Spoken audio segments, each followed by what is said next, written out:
welcome back to this podcast that airs maybe once a year. Just because it's not my main project, it's more for informational purposes. I just don't like talking at the camera that much. I prefer having someone I can bounce ideas off with. But for now, that's just Faru. Faru, hey, come here. Who's literally trying to escape out the window. That's why I have to be in here to vent the room. And he is a German Shepherd mix up for adoption still. Had another inquiry today. Hopefully, it's been since last May, going on 15 months I've had him, and he has to stay in this room because he and the other boy fight for territory is basically what it comes down to.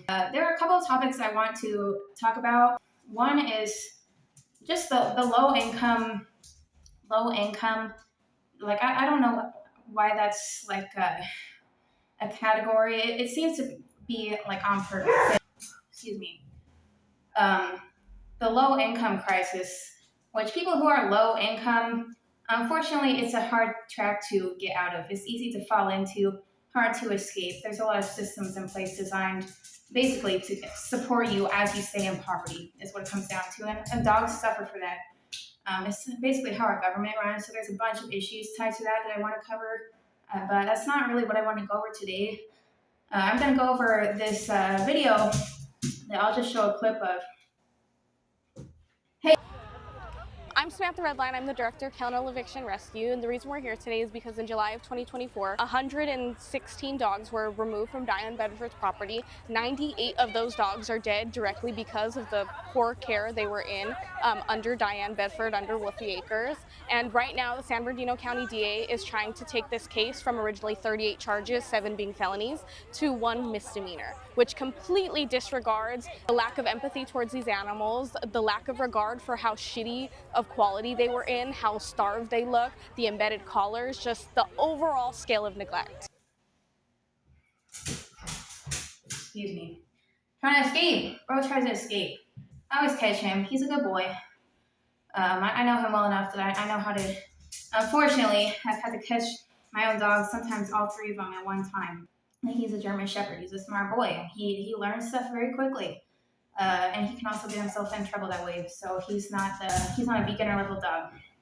But excuse me, he is my co-host today. So he gets his own place. He doesn't have to pay rent. He's special that way. What I wanted to talk about the rescue fraud that goes on. This is a category of nonprofits that operate as rescues, and because animal care is such like it's not obscure, but it's kind of like a neglected field as far as government goes, and just overall, people don't pay a whole lot of attention to it. And nonprofits themselves, like a rescue organization, a lot of people don't even know what a rescue is. And so what I'm talking about today is fraudulent, fictional nonprofits. And by the way, this, before anyone asks, this Dogs Playing for Life is a real nonprofit. I have trained with them. I'm not affiliated with them. I support them. I run dogs for their playgroup and flown across the country. I have videos on my channel from that, but I'm not a part of their organization. I'm not saying that they're in this category that I'm about to talk about, which is fictional nonprofits. And so this can be any nonprofit. Essentially, what it comes down to is, and it has to do with the low income dynamics going on, is a good way for like wealthy people to hold on to their money and evade taxes is creating a fraudulent nonprofit. And the government does this, and I think we all have an idea of this, but people hear the word nonprofit and don't think further than that and think they literally don't turn a profit just because everything is documented. You can say something is what it is on paper, and it can be an entirely different thing. This is how money laundering works, tax evasion, all that stuff. This is how fraud works. You just have to report it. That doesn't mean no one's auditing all of this stuff going on. That as long as you can back it up, and you're not too on the radar, and you're obscure enough that, like, you're a rescue organization, for example, you're probably not going to get caught doing this. So a lot of nonprofits operate this way. There's usually nonprofits tied to animal shelters that they can get stuff done that way, specifically through the nonprofit because it's a non-government entity. And I don't mean to sound too complex with all this stuff. I've worked for the government. I've not worked for the animal shelter. I've volunteered for the animal shelter. I've known staff at the animal shelter. I kind of have a basic idea of how stuff works because I wanted to understand what needs to be fixed here. And unfortunately, it's set up that it's not meant to be fixed. Systems in place that are going to stop this crisis from ever resolving because it's a business. It's exactly like the homeless industry, which is also an industry. I hate to break it to you. But it's designed to also keep rich people rich by giving them a job to do, keeping people poor, keeping animals in the shelter. And it's not designed to fix anything because then you don't get reelected. If the problem is solved, what platform do I run on? Because I don't need to fix anything anymore. Why would you reelect me? Everything's taken care of. And people don't think this way, but politicians only solve part of the problem because the idea is you're going to reelect them so they can keep solving problems that magically keep coming up. And so animal care, circling back, and rescue, nonprofits in particular, and rescues, because like I said, it's such a niche area of society and it's already neglected as it is. Every single year you'll see the animal shelter getting budget cuts. They run on a deficit, they run understaffed. Every animal shelter is understaffed. Pretty much every staff member either does nothing flat out or does two jobs. And a lot of jobs operate that way now, unfortunately. But yeah, so animal care already is neglected as like an industry or whatever you want to call it overall. And then you have rescues, and anyone can open up a nonprofit. But in order to take a dog from the animal shelter that, for example, is labeled rescue only, where you're trying to pull it, I'll just explain what a rescue is. They are there to take dogs up for euthanasia. Hopefully that's the dogs that they're going after and not just cute adoptable puppies, which a lot of rescues do, and they fall under this category too, to me, a fictional nonprofit, solely because they're cute and not because there's a crisis going on. But they pull dogs that are up for euthanasia, and puppies are up for euthanasia, by the way, too. Litters of puppies that people accidentally or on purpose have and don't sell or get rid of, whatever, find a home for. I don't mean to say get rid of, but anyway. Rescues are meant to save dogs from euthanasia. When there was no other option, Fru became up for a euthanasia, and that's why I have him. I'm not a rescue. I have a nonprofit that is specifically not a rescue. I cannot handle running a proper rescue, and most people can't. Realistically, if you don't know both finances, customer service, not both, both of those on top of the logistics of taking care of not just dogs, but dogs typically with behavior or veterinary problems, it's going to fail. And you also have to have some level of networking ability that I don't have. I'm not a networker. I don't do social media. I don't network with people. I don't talk to that many people. I just don't. I'm an introvert, and I don't need to get into that. But anyway, running an actual practical rescue as you're supposed to is very difficult in practice. And so what happens, a lot of people set up a rescue. Maybe they have good intentions. Maybe they just don't know what they're doing, or maybe it's entirely a front to make themselves look like good human beings when they're in fact psychopaths, which is also a thing. A lot of people in animal care go to that field or hospitality because they're legitimately psychopaths. Another topic. Well, that's the thing. So I'm sorry, I'm going off on so many tangents. But in order to run a rescue properly, it's a lot of work. And so people will start a rescue maybe with the idea, I want to save dogs, or I want to look good saving dogs. And then they'll take a dog and they'll take, and they don't have any plan after that. Maybe they wanted to save the dog, and that's a noble cause to save it from euthanasia. And people will do this outside of being a registered 501c3, pull the dog and have no aftercare plan. The dog ends up worse off. And so that's one aspect of specifically rescue nonprofits that just should not be in operation. The other aspect is the video I just showed you. And there are across the country entire scams. And because people automatically think, because they don't think too far ahead, like I said, with the term nonprofit and animal care especially, all you have to do is say, I run a nonprofit that saves dogs, and you just say that sentence and people, oh, you're a good person. And people don't look further.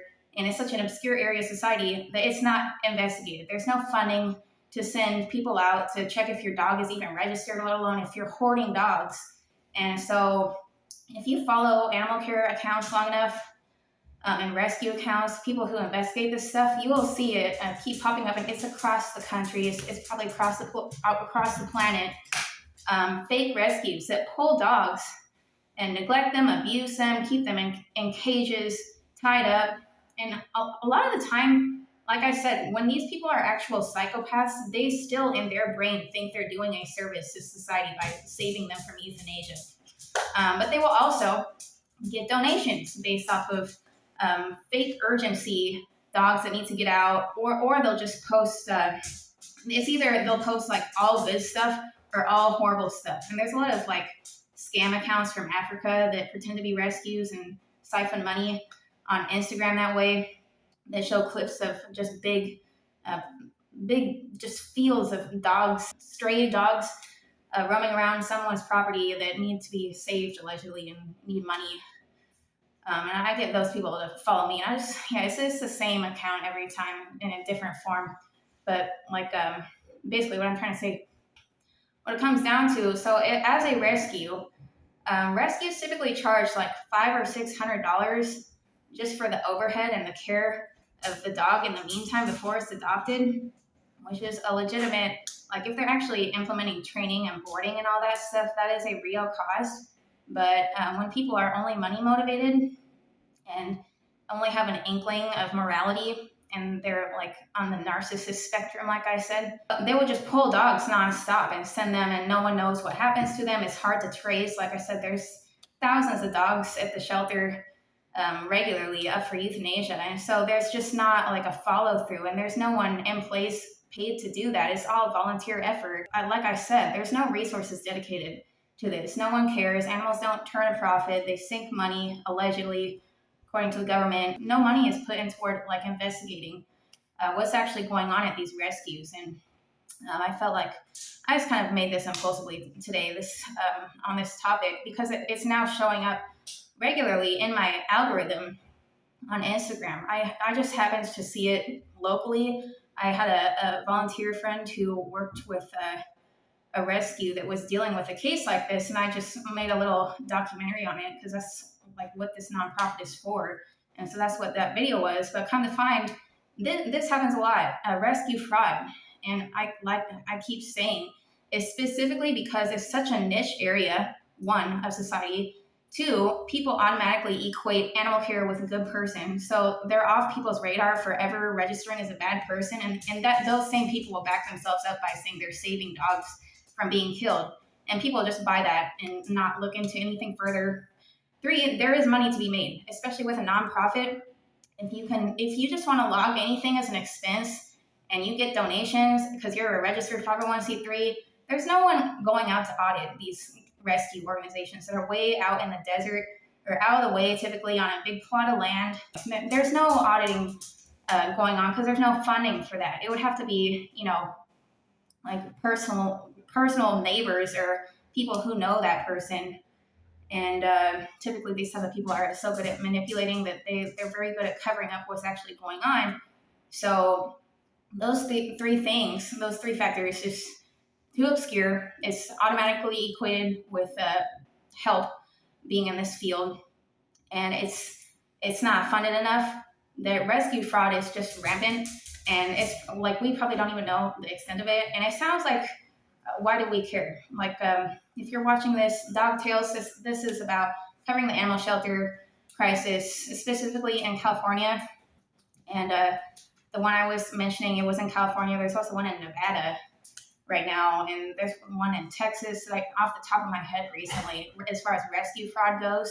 And just recently, it's because it's such a neglected and underfunded field that it just is allowed to happen. And there's also not much prosecution when it comes to this stuff because people don't prosecute animal abuse or neglect, thinking it's not important because it's not a person who, like, the government just gives like monetary value to stuff. And so if an animal is not going to turn a profit, their life is not worth as much as if you abuse a human, I guess. I don't know. I don't pretend to even want to understand how that works, but it just continues. And so this is a thing. And I guess the point of the moral of the story saying all this, because I'm not just trying to provide information, I need to provide solutions to what the actual problem going on in animal welfare is. If you're not allowed to visit the property of a rescue, if you are not allowed to see a live feed of the rescue, if you are not allowed, or if you don't see anything but only good or only bad coverage of a given rescue, even if it's especially if it's a 501c3 and they're taking donations, like, hey, get away. Like I said, yes, they can even still document all their donations and track where all the money is going and still be a total fraud. If there is not if there's not a full disclosure of what's going on, it could and very well be just an entire money laundering front, basically. Sorry, I live in a noisy area. But yeah, and also, like, just if you happen upon this channel for another reason, I also make music on here, so you might be watching this just out of curiosity. Why do I care? Why do I care about nonprofits that dedicated to saving dogs? I don't have a dog, I don't care about dogs. Good question. You should be concerned because those are not the only nonprofits out there. I guess this is a lesson to, there was someone on Facebook a long time ago when I was still on Facebook that wanted to argue the case that it's called a nonprofit because they don't turn a profit, and we're very adamant that because it was called a nonprofit, there was no way they were making money off of a nonprofit organization. It was impossible. I'm not sure how to break it to you. Why would that be impossible? And that's actually the best way, like I said, for rich people to hold on to their money. That's why, just for example, just making sure he's not going to jump out the window. No, he won't do that, not as long as I do. But this is why, for example, every time you go to any freaking store, would you like to round up to the nearest dollar to donate to our organization where we can launder all the money and pretend we're actually helping the community, but we're still taxing you basically for shopping here? Stuff like that. This is everywhere. It's fraud, and it's never traced because it's tracked allegedly on paper. They can account for where all the expenses are going allegedly, but you're still keeping rich people rich that way. And I'm not saying rich people are villains. That's not my point with this episode. But just because something is called a nonprofit, that doesn't mean it's the end of the story. That does not mean, in fact, that they're helping the community at all. It doesn't even mean that, like, they're not enabling the very crisis they're aiming to help. Like I said, the homeless industrial complex. I learned that term like a couple years ago, and that's a thing. Now, a nonprofit is still ultimately a business. If there is money to be had and there's money coming in, and you can't say exactly what is spent on and why, even down to just a random example, when I worked for a department of the government, being lazy with deciding where expenses go and spending more than you have to because you got a big sum of money that's not yours, aka a donation, and stuff like that. It just all goes under the radar, and that happens in government. I'm sorry, I know, I hate to break it to you, your government is not working for you. That's not news to anyone, but you keep relying on the next politician to fix things, no matter which party they're from. It does not matter. This is how the government functions. So, moral of the story, again, also, if you actually want to help, don't throw money at stuff, especially if you don't know exactly what they're doing with that money. You just need to help. I'm sorry, you have to sacrifice your time and your effort, and that's the only way you know exactly what's going on with your contribution. It's literally you doing it. And you don't have to have money to do this. Like, I encourage people just start going to the shelter and walking dogs, even passing out food at the pet food pantry, which I now use because I have Peru, and I'm supporting myself. I don't make or spend money with this nonprofit I have. It's mostly just for informational purposes on this channel, and if an event pops up or something like the one I mentioned, I can help in any type of way. It's specifically for educational purposes. So it is a registered business, but there's no real flow of money going on here with making these YouTube videos, because as you can see, they're in the double-digit views. I'll still say where my expenses go. I'll tell you, you can see this is where my foster is staying. That's my other two dogs. There's no one else in this place. This is not a boarding facility, clearly. This is my home. And it goes to food and my own training that I got skills from volunteering for free. Picked up training skills. And that's where all expenses go.